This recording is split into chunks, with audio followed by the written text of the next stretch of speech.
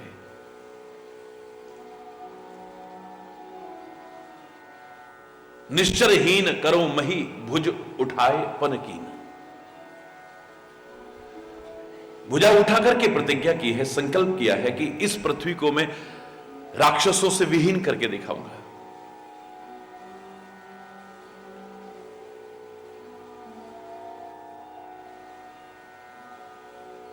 संकल्प करना चाहिए, लेकिन कैसा करना चाहिए? तन्मे मनः शिव संकल्पमस्तु। शिव संकल्प करना चाहिए, कल्याणकारी संकल्प हो, सुंदर संकल्प हो, सत्य संकल्प हो। लंका में रहने वाला विभीषण भी श्री राम के बारे में दावे से कह देता है, राम सत्य संकल्प प्रभु, सभा काल बस तोर, मैं रघुवीर शरण अब जाऊं देहु जन खोरे। मेरे को दोष मत देना तू। संकल्प तू भी करता है, एक वो भी करता है, लेकिन तेरे संकल्प के कारण अब तेरी भी और औरों की भी मृत्यु आने वाली है। लेकिन राम सत्य संकल्प, राम तो सत्य संकल्प है। तेरी स्वभाव काल के वश हो चुकी है।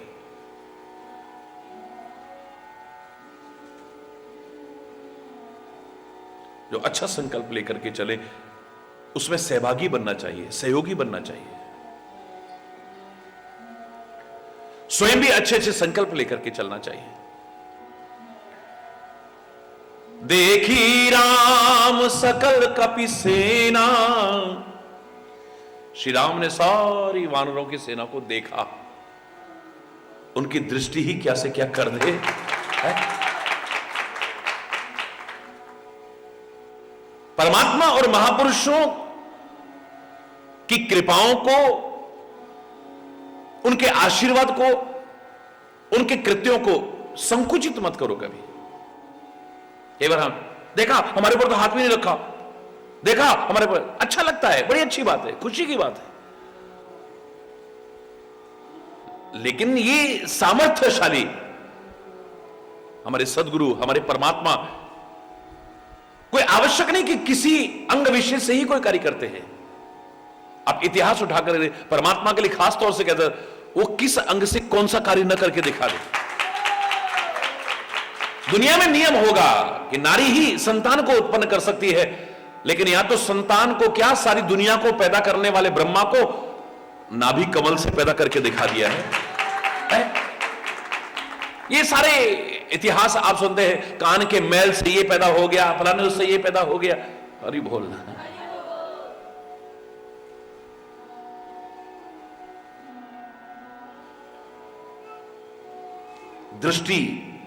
दृष्टि भी अगर पड़ जाए, संत की दृष्टि पड़ जाए, महापुरुष की दृष्टि पड़ जाए, परमात्मा की खाली दृष्टि भी पड़ जाए ना, तो भी हमारे जीवन का।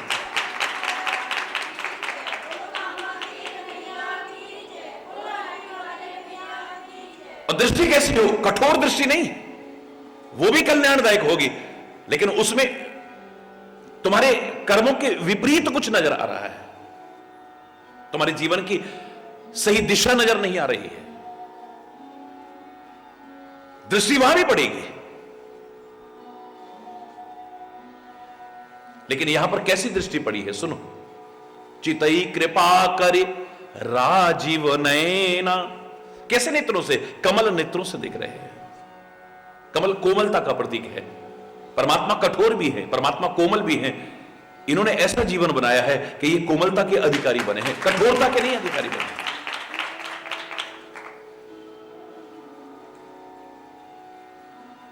वो भी उसकी भ्रुकुटी है, जरा सी ऐसे हो जाए तो प्रलय आ जाती है सारी सृष्टि में।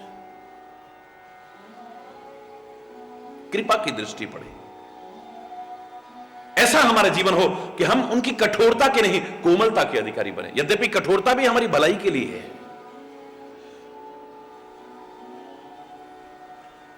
मार भी है उसके पास, प्यार भी है उसके पास, हम उसके मार के नहीं, यद्यपि उसकी मार भी तार देगी, लेकिन उसके प्यार के अधिकारी बने। सारी सेना को देखा है, लेकिन एक एक शब्द कुछ सोच करके रखा गया है, बड़ा अनमोल रत्नों को पिरोया गया है। उन्होंने कहा कि कमल नेत्रों से देख रहे हैं। अरे बोल,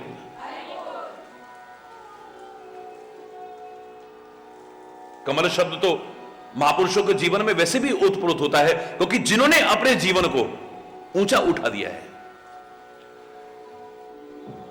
हरि बोल। जो कमल की तरह लिप्त नहीं करते हैं अपने आप को विकारों में, गंदगियों में। कहा होगा लोगों ने कि संसार गंदा है, दुनिया गंदी है, कीचड़ है, दलदल है यहां, लेकिन जिन्होंने कमल की भांति अपने आप को ऊंचा उठा के रखा है, जो भक्त भी प्रार्थना करता है, ऐ परमात्मा मैं संसार में रहूं, कोई दिक्कत नहीं है, कोई बुराई नहीं है, पर मैं जग में रहूं तो ऐसे रहूं जैसे जल में कमल का फूल रहे। ऐसे रहूं जैसे कमल का फूल रहता है, रहता वही कीचड़ में है, रहता वहीं पर है, लेकिन अपने आप को लिप्त नहीं करता है उससे। जिन्होंने अपने जीवन को ऊंचा उठा करके रखा है, उनके अंग प्रत्यंग के साथ हम कमल शब्द जोड़ते हैं। हम उनके पांव नहीं कहते हैं, चरण कमल कहते हैं। उनके हाथ नहीं कहते हैं, कर कमल कहते हैं। उनकी आंखें नहीं कहते हैं, नेत्र कमल कहते हैं। उनका चेहरा नहीं कहते हैं, मुख कमल कहते हैं। वो मुंह से बोल रहे हैं ये नहीं कहते हैं मुखार बिंद, अरविंद माने भी कमल है, मुखार बिंद से बोल रहे हैं।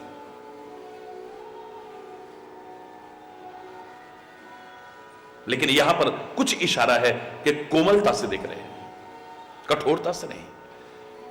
जो इशारा कर रहा है कि परमात्मा कठोर है, परमात्मा के पास कोमलता भी है। दुष्टों के लिए कठोरता है, भक्तों के लिए कोमलता है। हां, भक्तों के लिए भी कई बार कठोरता होती है, पर उनकी भलाई के लिए होती है, इतना अवश्य है। तो आप कठोरता के नहीं, कोमलता के अधिकारी बनो।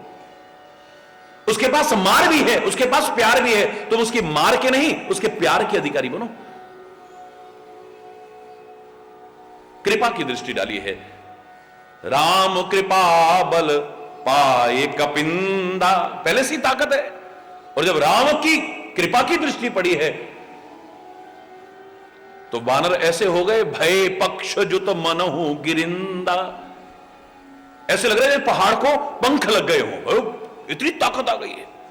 हर श्री राम तब कीन पयाना,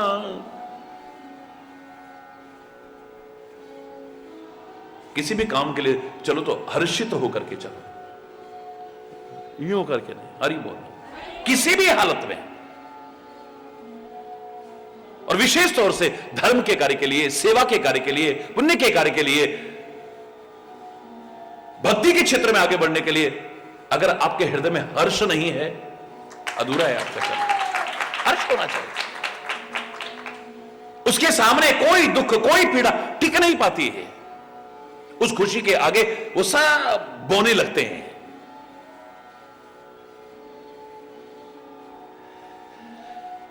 हर्ष राम तब कीन, खाली नहीं कि हनुमान जी ही हर्षित होकर के जा रहे हैं, खाली नहीं कि वानर ही हर्षित होकर के चल रहे हैं, मेरे परमात्मा भी हमें सिखा रहे हैं कि जब कहीं चलो तो हर्षित होकर के चलो। कई बार हम कह देते हैं परमात्मा को तो उदास लोग अच्छे लगते हैं। किसी व्यक्ति ने कहा मेरे से, आपने कहां पढ़ लिया भैया, कहां सुन लिया? बोले रामायण में पढ़ा। रामायण में कहां पढ़ा तूने? बोले शुरू में कहां? बोले गिरा अरथ जल बीच सम कहियत भिन्न न भिन्न, बंदो सीता राम पद जिन्हि परम प्रिय खिन्न। जिन्हि परम प्रिय खिन्न, जिनको उदास लोग पसंद हैं, खिन्न लोग पसंद हैं, उन सीताराम जी के चरणों में वंदना। ये प्रारंभ में ही कही है। ये अपने हर्ष को, अपने आनंद को, अपनी खुशी को दूर करके लाने वाली उदासी की चर्चा नहीं है।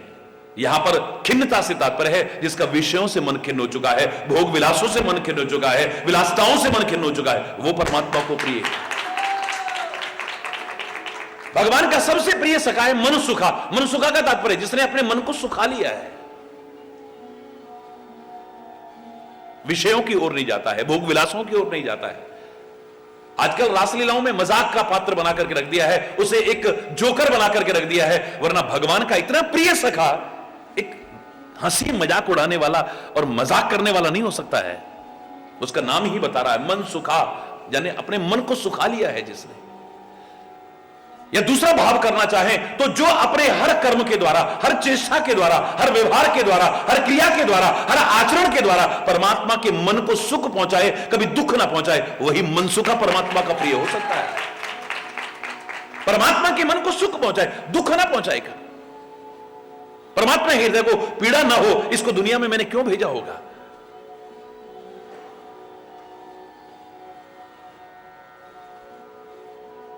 सुख पहुंचाए। इस क्षेत्र में जब भी आगे बढ़ो हर्षित होकर के आगे बढ़ो। याद रखना, जब आप हर्षित होकर के चलोगे सफलता की संभावना उतनी और बढ़ जाएंगी। आप, मैं तो कहा करता हूं आज व्यक्ति को ज्योतिष की शरण की आवश्यकता नहीं है, जीवन को ज्योतिर्मय बनाने की आवश्यकता है। ठोकरों से बचना है तो प्रकाश में जीवन जिए, अंधकार से, अज्ञान के अंधेरों से ज्ञान के उजालों की ओर आगे बढ़ो। ज्योतिर्मय बनाओ जीवन को, ठोकरों से बच जाओगे। लेकिन जिस ज्योतिष की भी चर्चा अगर करते हो तो वो भी कह रही है कि जिसमें स्वाभाविक हृदय में प्रसन्नता हो रही हो, समझ लो वो कार्य सिद्ध होने की संभावनाएं बढ़ जाती है। हृदय में जहां स्वाभाविक प्रसन्नता हो रही, खुश होकर के करो।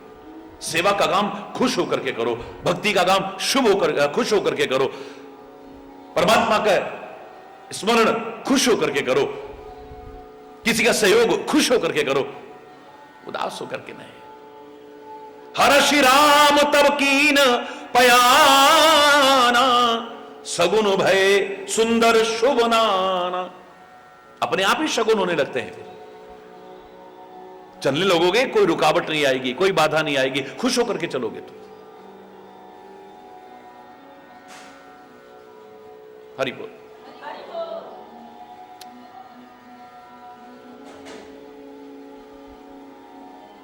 सब शगुन होने लगे हैं, शुभ शगुन होने लगे हैं। अब बड़े आश्चर्य की बात है, जासु सकल मंगलमय कीर्ति, जिसकी कीर्ति ही सारी की सारी मंगलमय है, जो है ही मंगल भवन अमंगलहारी है, जो अमंगलों का हरण करने वाला है, मंगल करने वाला है, जिसका नाम भी दुनिया में मंगल ही मंगल करे, शुभ ही शुभ करे, उसके चलने पर मंगल हो, यह मर्यादा ही हो सकती है, कुछ और नहीं। तासु पयान सगुन, यह है नीति, यह नीति है, एक मर्यादा है। यह हमको सिखाने के लिए है कि जब तुम खुश होकर के अच्छाई के मार्ग पर चलोगे शगुन होंगे, कोई अपशगुन नहीं होगा आपके लिए।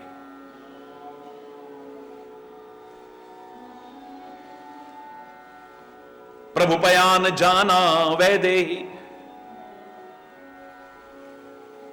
पहले हमारा मन अजीब सा हो रहा था, फिर हम चले वहां से, फिर रास्ते में ये रुकावट आ गई, फिर वहां से उसमें फिर दूसरी बस पकड़ी, वही बस, आखिर महाराज जी हम तो वापस घर चले गए। अरे यही होता है फिर। हरि बोल। वहां तक पहुंचने वाले थे, इतनी देर में फोन आ गया। हरि बोल। अरे उत्साह हो, उमंग हो, जोश हो, कहां जा रहे हैं हम, कहां जा रहे हैं, प्रभु के दरबार में जा रहे हैं, गुरु के दरबार में जा रहे हैं, सत्संग में जा रहे हैं, एक अच्छा काम करने जा रहे हैं। खुश होकर के जाइए, शगुन ही शगुन होंगे आप। देखो आप कभी इसको, मैं अपवाद की बात नहीं कर रहा हूं, एक्सेप्शंस आर ऑलवेज देयर। वैसे तो यहां अपवाद भी नहीं आएगा। सिद्धांत तो उसी को कहते हैं जो अंत में जाकर के सिद्ध हो जाए। ये सिद्धांत हैं सारे के सारे, हर्ष है।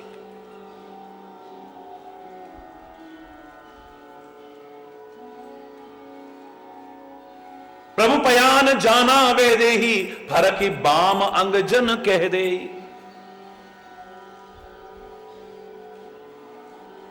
परमात्मा चल दिए हैं, मेरे को यहां से मुक्त कराने के लिए चल दिए हैं। सीता को भी पता लग गया, उसको भी शगुन होने लग गए, बाएं अंग फड़कने लगे। अब मैं इस पे अंगों के फड़कने पर चर्चा नहीं कर रहा हूं यहां पर, हरि बोल। लेकिन मानस में बड़े प्यारे शब्द दिए हैं। यहां एक अंतर्भाव है परमात्मा का स्मरण, शुभ कृपा हो जाए उसके लिए कहा है, तासु सदा शुभ कुशल निरंतर, सोई विजयी विनयी गुण सागर, तासु सुजस त्रैलोक उजागर।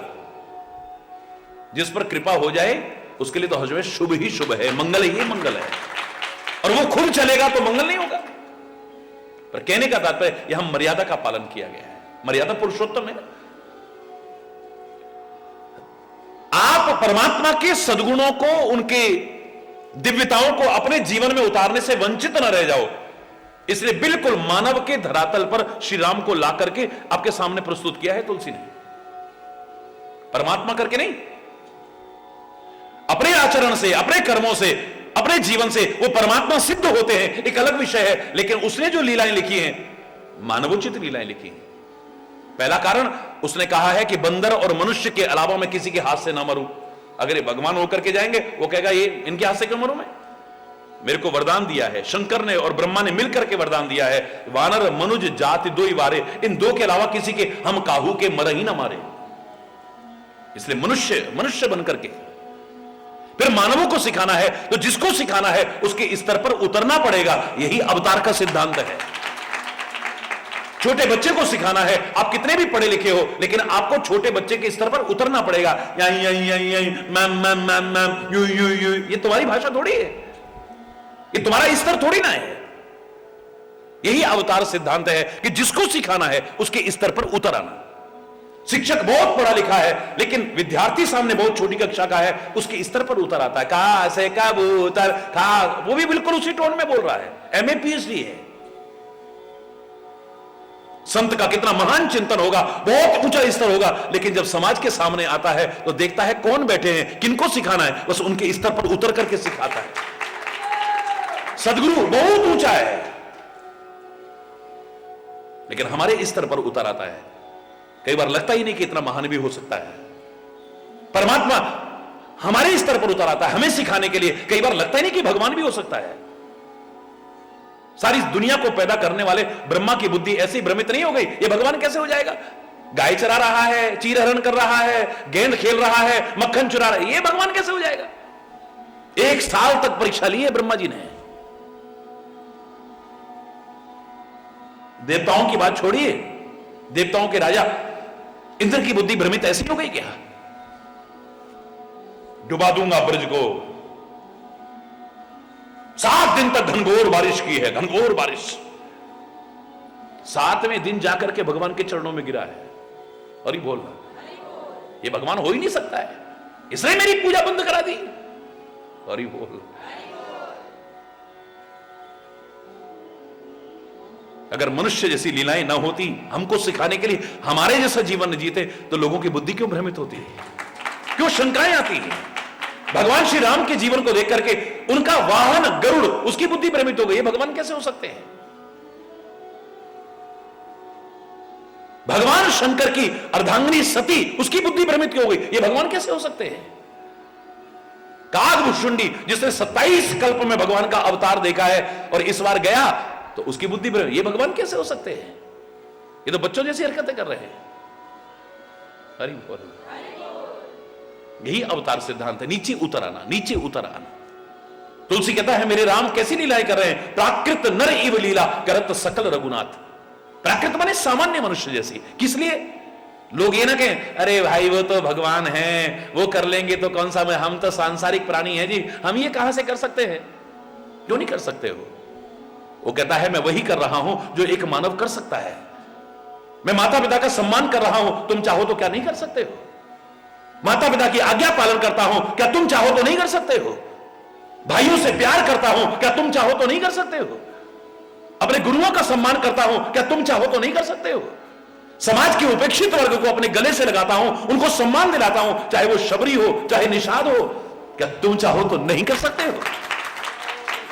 अधर्म के विनाश के लिए तत्पर रहता हूं, क्या तुम चाहो तो नहीं कर सकते हो?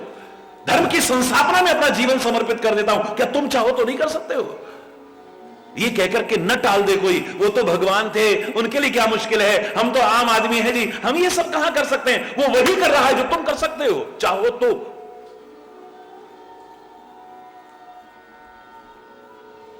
कोई भी काम करो शुरू हर्षित होकर के, खुश होकर के करो, भार समझ करके ना करो।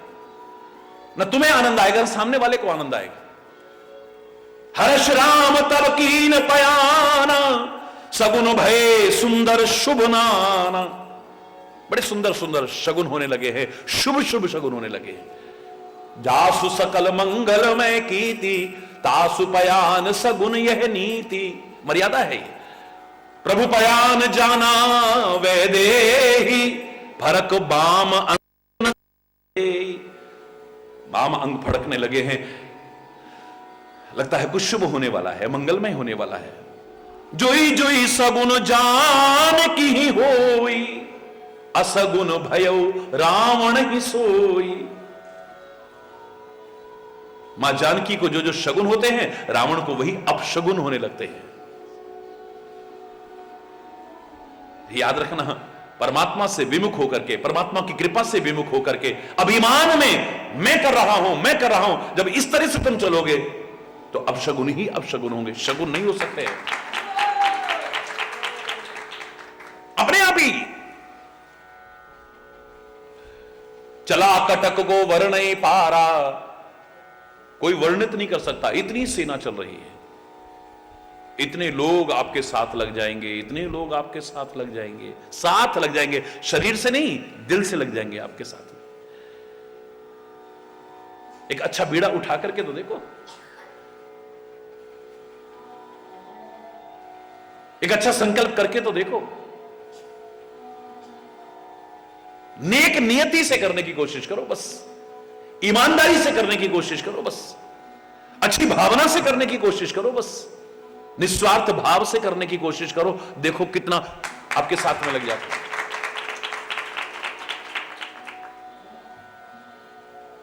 चला कटक को वर्णे पारा, कौन वर्णित कर सकता है।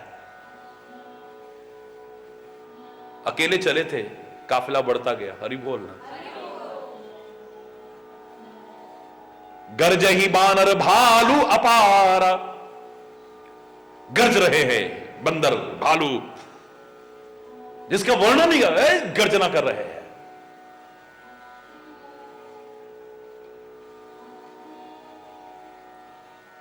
और मैंने आपसे कहा था, परमात्मा के नाम का जयघोष यूं करके दिया भी मत करो, जोर से लगाया करो।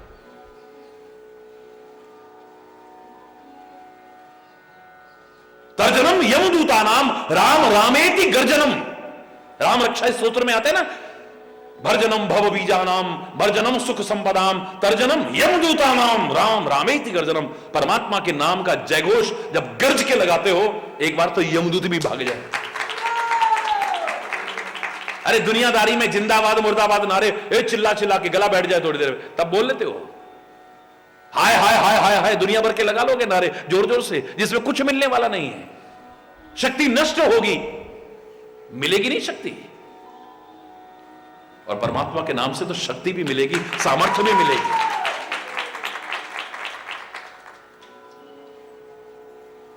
ताकत आती है।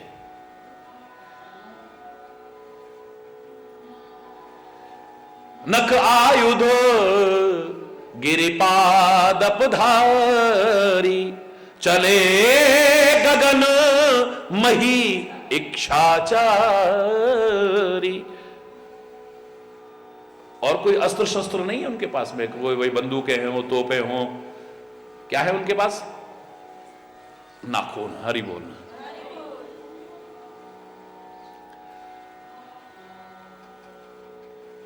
या गिरी पर्वत है उनके पास में, या पादपधारी, या वृक्षों को धारण किए हुए हैं। वही अस्त्र शस्त्र हैं उनके। चले गगन मही, जिसका जहां मन कर रहा है, कोई आकाश में चल रहा है, कोई पृथ्वी पर चल रहा है।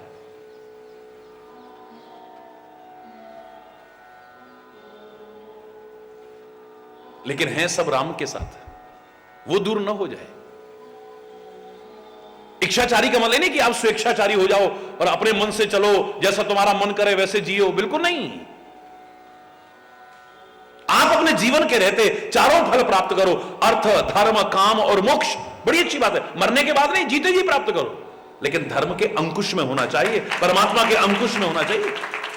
अगर तुम्हारे ऊपर किसी का अंकुश न हुआ, मैं बता रहा हूं, ये इंसान जानवर से बदतर हो जाएगा। उन राक्षसों की चर्चा क्या कर रहे हो? ये मनुष्य कहलाने वाला राक्षसों से बदतर जीवन जीने लग जाएगा। अगर धर्म का अंकुश ना हुआ, परमात्मा का अंकुश ना हुआ, गुरु का अंकुश ना हुआ, शास्त्र वचनों का अंकुश ना हुआ, आत्मा का अंकुश ना हुआ, इन सब का अंकुश एक ही होगा, याद रखना, अलग अलग नहीं है। अगर निरंकुश हो गया आदमी, कोई डर नहीं है, कोई शर्म नहीं है, कोई लिहाज नहीं है, क्या होगा उस आदमी का जीवन, विचार कर लेना। तब तक आदमी गलत से बचने की संभावना हो जाती है, जब तक अच्छा अभी बताते पापा को, अभी बताते मम्मी, ना ना ना प्लीज प्लीज मम्मी को मत बताना, प्लीज पापा को मत बताना। अभी तक एक डर है ना, तो आदमी सही चलता रहेगा। और जिस दिन हाँ कह दे, क्या कर लेंगे महाराज जी से, हाँ हाँ कह दे क्या कर लेंगे,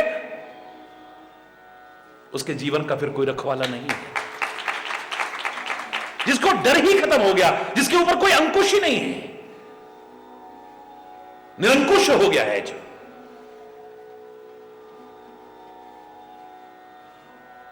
ये मन भी हाथी से भी ज्यादा मतवाला हो जाता है, इतना मतवाला हो जाता है, फिर पता नहीं क्या क्या न कल कर दे। लेकिन उस पर भी अंकुश होता है ना, मतवाला से मतवाला हाथी अंकुश से वश में आ जाता है। हमारे ऊपर भी अगर धर्म का अंकुश हो, परमात्मा का अंकुश हो, सदगुरु का अंकुश हो, शास्त्र वचनों का अंकुश हो, या मन का नहीं, हमारी आत्मा का अंकुश हो, हम गलत नहीं करेंगे कभी।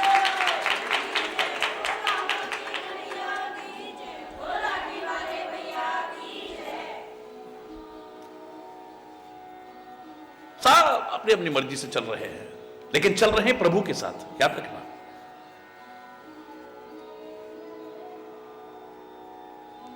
भीड़ इतनी ज्यादा है कि रास्ते में जगह ही नहीं है। मेन बात मैं आपको बता दूं, यहां पर क्यों कहा है इच्छाचारी, इशारा है जैसे ही, क्योंकि कौन से उड़ना भी जानते हैं तो वो आकाश में उड़ने लगे हैं। अब जहां लाखों की भीड़ होती है कार्यक्रम में, जिसके पास सामर्थ्य है वो अपना होटल में इंतजाम कर लेता है, क्या दिक्कत है?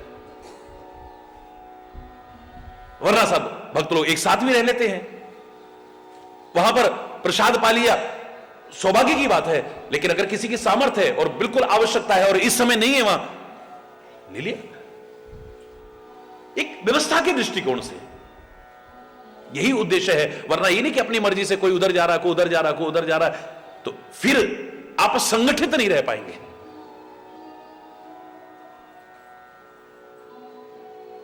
केंद्र बिंदु एक होना चाहिए, चाहे आप वहां रुके हैं, वहां रुके हैं, वहां रुके, ध्यान वहां पे होना चाहिए। हरि बोल। साथ वही होना चाहिए, कुछ और साथ ना हो जाए कहीं जो हमें विमुख कर दे, परमात्मा से विमुख कर दे, धर्म से विमुख कर दे, अच्छाइयों से विमुख कर दे। ऐसा संग ना हो जाए कहीं,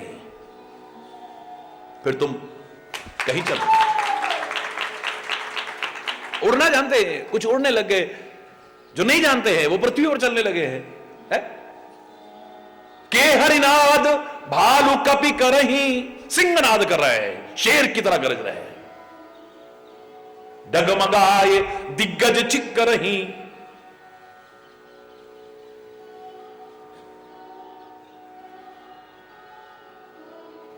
चिक्करही दिग्गज डोल मही, गिरिलोल सागर खर भरे। मन हर्ष सब गंधर्व सुर मुनि, नाग किन्नर दुख हरे। कट कट ही मर कट विकट भट, बहु कोटि कोटि न धावही। जय राम प्रबल प्रताप कौशलनाथ, गुण गण गावही। सही सकन भार उदार अहिपति, बार बार मोहि। गहदसन पुनि पुनि कमठ पृष्ठ कठोर सो किमि सोहई रघुवीर रुचिर प्रयाण प्रस्थिति जानी परम सुहावनी जन कमठ खर पर सर्पराज सो लिखत अविचल पावनी। हरि बोल, हरि बोल। दिशाओं के हाथी चिंगारने लगे हैं, पृथ्वी डोलने लगी है, पर्वत कांपने लगे हैं, समुद्र खलबला उठे हैं। गंधर्व, देवता, मुनि, नाग, किन्नर सब के सब मन में हर्षित हो रहे हैं कि अब हमारे दुख टल गए। समझो, अनेकों करोड़ भयानक वानर योद्धा कटकटा रहे हैं, करोड़ों दौड़ रहे हैं, प्रबल प्रताप कौशलनाथ रघुनाथ जी की जय हो ऐसा पुकारते हुए उनके गुणों का वर्णन कर रहे हैं। हरि बोल। सही सकना भार उदार, परम श्रेष्ठ और महान सर्पराज शेष भी सेना का बोझ नहीं सह पा रहे हैं, बार बार मोहित हो जाते हैं, घबरा जाते हैं, इतनी सेना। और पुनः पुनः कच्छप की कठोर पीठ दांतों से पकड़ते हैं, अर्थात बार बार दांतों को गढ़ाकर कच्छप की पीठ पर लकीर से खींचते हुए वैसे शोभा दे रहे हैं मानो श्री राम की सुंदर प्रस्थान यात्रा को परम सुहावनी जानकर उसकी अविचल पवित्र कथा के सर्पराज शेष जी कच्छप की पीठ पर लिख रहे हैं, ऐसे कर रहे हैं। एहि विधि जाय कृपा निधि उतरे सागर तीर। भगवान श्री राम इस प्रकार से सागर के तीर पर जाकर के जहां तहां लागे खान फल भालु विपुल कपिवीर। वानर, बलशाली वानर, वीर वानर जहां तहां फल खाने लगे हैं। अब यहां तो यह प्रसंग हो गया, उधर लंका में क्या हालचाल है वहां के भी तो देख लो। वहां निशाचर रही शशंका। हरि बोल। चिंता में मग्न रहते हैं, डरे हुए रहते हैं, आशंकित रहते हैं। हाय अब पता नहीं क्या होगा, अब पता नहीं क्या होगा, अब पता नहीं क्या होगा। और हकीकत है उस लंका नगरी में प्रारंभ में कहा था ना कि तह रहे रावण सहज असंका। गिरि त्रिकूट ऊपर बस लंका। त्रिकूट पर्वत के ऊपर एक लंका है, वहां पर निश्चिंत होकर के रहता है कौन? रावण और राक्षस भी। तह रहे रावण सहज निशंका, सहज निशंक होकर के रहता है। कोई आशंका नहीं है, कोई किसी तरह का डर नहीं, कोई चिंता नहीं। अगर डर ना होता तो इतनी सेना क्यों लगा रखी है? करी जतन भट कोटिन विकट तन नगर चौंतीसी रक्षाई। करोड़ों रक्षक तो सीमा पर लगा रखे हैं। क्यों? कहीं ना कहीं को डर है।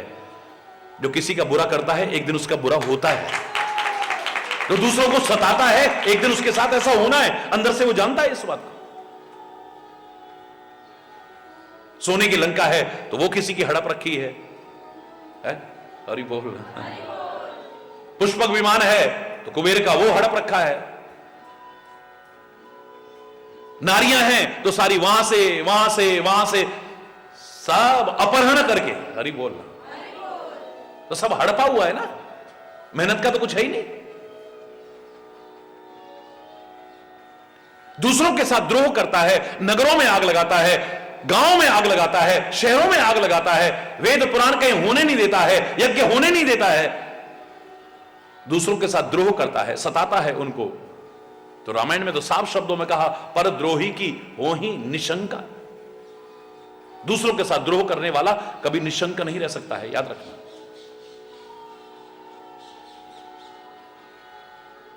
तो आज पता लग गया वहां निशाचर रही शशंका।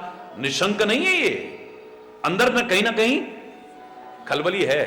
हाय पता नहीं क्या होगा, हाय पता नहीं क्या होगा, हाय पता नहीं क्या होगा। जो गलत करते हैं उनके साथ यही होता है, वरना तो मस्त रहता है आदमी। जो होगा देखा जाएगा। लगन हरि से लगा बैठे, जो होगा देखा जाएगा।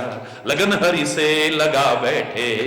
कितनी निश्चिंता है, कितनी निश्चिंता है, कितनी निडरता है। जहां परमात्मा का नाम है, जहां सदगुरु की शरण है, जहां अच्छा जीवन है, चिंता है ही नहीं वहां पे। हमारे हैं श्री गुरुदेव, हमें किस बात की चिंता, वो ये गाता है। वहां निशाचर रही ससंका, जब ते जार गयो कपिलंका। जब से बंदर लंका में आग लगा के गया है, जला के गया है लंका को, अब सब घबराए रहते हैं हर टाइम। निज निज ग्रह सब करही विचारा, नहीं निश्चर कुल केर उबारा। राक्षसों के कुल को उबारने वाला अब कोई नहीं है। हरि बोल। अपने अपने घरों में बैठ के विचार करते हैं, अरे जासु दूत बल बरन न जाई, जिसके दूत का बल वर्णन नहीं किया जा सकता।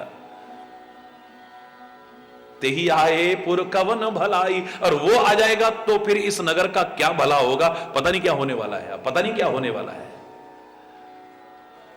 दूतन सन सुन पुर जनबानी, मंदोदरी अधिक अकुलानी। लोगों की इन बातों को जब दूतों से सुनती है तो मंदोदरी का हृदय बहुत अकलाता है, क्योंकि वो भक्त हृदय है, संत हृदय है। मंदोदरी राक्षस कुल में अवश्य है, राक्षस की पत्नी अवश्य है, लंका में अवश्य रहती है, लेकिन अंतर से परम धर्मात्मा है, वो परम परमात्मा की भक्त है। एक भक्त के मन में, एक संत के मन में अपना कष्ट नहीं दुखी करता है, हाय इनका क्या होगा, हाय इनका क्या होगा, हाय इनका क्या होगा, इनके कर्मों से इनकी क्या गति होगी, ये सोचता है। हृदय में अकुला रही है। रहस्य जोर कर पति पगलागी, हाथ जोड़ करके पति के चरणों में गिर पड़ती है और बड़े प्रेम में, नीति में रस के सने हुए वचन बोलती है। बोली वचन नीति रस पागी, कंत करश हरिसन परिहरो, मोड़ कहा अति हित ही धरो। हे स्वामी, परमात्मा श्री हरि से विरोध त्याग दो, आप उनसे विरोध मत करो। मैं जो कह रही हूं इसमें तुम्हारी भलाई छुपी हुई है, अपने हृदय में धारण करो, तुम्हारा भला होगा। जिसके दूत की करनी को याद करके राक्षसियों के गर्भ गिर जा रहे हैं। समुजत जासु दूत कहे करनी, श्रवही गर्भ रजनीचर घरनी, तासु नारी निज सचिव बुलाई, पठबहु कंत जो चहु भलाई। हे स्वामी, अगर आप अपनी भलाई चाहते हो, लंका की भलाई चाहते हो, अपने सब प्रजाजन की भलाई चाहते हो, तो उसकी नारी को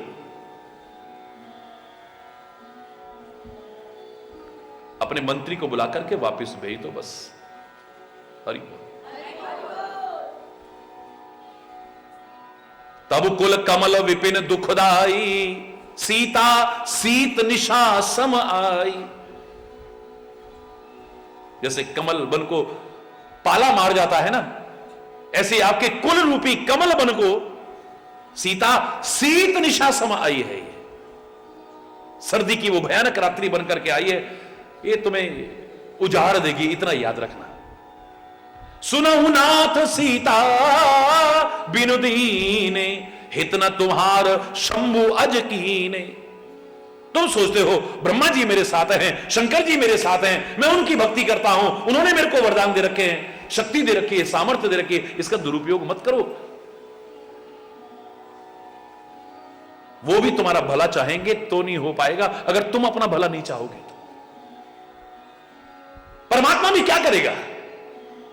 मैंने आपसे उस दिन क्या कहा था कि एक माता पिता ने हमें जन्म दे दिया, पाला पोसा बड़ा कर दिया, स्कूल में एडमिशन दिला दिया, फीस भर दी, वर्दी सिला दी, आने जाने का इंतजाम कर दिया और समय पर स्कूल पहुंचाते हैं, अपना काम कर दिया उन्होंने। स्कूल में टीचर हमें पढ़ा रहा है, मां ने अपनी ड्यूटी निभाई, पिता ने अपनी ड्यूटी निभाई, स्कूल में टीचर अपनी ड्यूटी निभा रहा है, फिर बच्चा फेल हो रहा है। क्यों? ट्यूशन भी लगवा रखा है, फिर बच्चा फेल हो रहा है। क्यों भाई? खुद तो कोशिश कर नहीं रहा कुछ। अपना अगर प्रयास नहीं होगा तो माता पिता शिक्षक गुरु सबके प्रयास को निष्फल कर देगा। ऐसे ही परमात्मा भी कृपा करें, गुरु भी कृपा करें, सब कृपा करें, पर आदमी आत्म कृपा ना करे, सब कृपाओं को बेकार करके रख देगा। और मैं नहीं कह रहा हूं ये को बनाई बनाई बात नहीं कर रहा हूं। रामायण में देखिए, परमात्मा श्री राम कहते हैं सारे अवध वासियों को इकट्ठा करके, नरतन भव बारिधि कहूं बेरो, नरतन भव बारिधि कहूं बेरो। ये मनुष्य शरीर जो है भव सागर को पार करने के लिए एक बेड़े के समान है। ये श्री राम के शब्द हैं। सन्मुख मरुत अनुग्रह मेरो। पुराने जमाने में बेड़े चला करते थे सागर को पार करने के लिए, और वो बेड़े अनुकूल हवा से आगे बढ़ते थे। ऐसे होते थे, पाल लगी होती थी उसमें, और जब अनुकूल हवा मिलती थी तो वो हवा के वेग से आगे बढ़ते चले जाते थे। इसलिए पाल को हवा के अनुरूप करते रहते थे लोग। तो मनुष्य शरीर रूपी बेड़ा मिल गया इस जीव को भव सागर से पार करने के लिए। मेरी कृपा रूपी अनुकूल वायु मिल रही है उसको आगे बढ़ाने के लिए। और कर्णधार सदगुरु दृढ़ नावा, और ये नाव ऐसी नहीं जो रास्ते में धोखा दे जाए, मानव शरीर रूपी नाव, और उसके कर्णधार कौन बने? सदगुरु। दुर्लभ साज सुलभ कर पावा, इतने दुर्लभ साज इसे सहज में मेरी कृपा से प्राप्त हो गए। पर जो न तरे भव सागर नर समाज अस पाए, सो कृत निंदक मंदमति आत्माहन गति जाए। इसको भी पाकर के जो पार ना हो वो तो आत्महत्या की गति को प्राप्त होगा।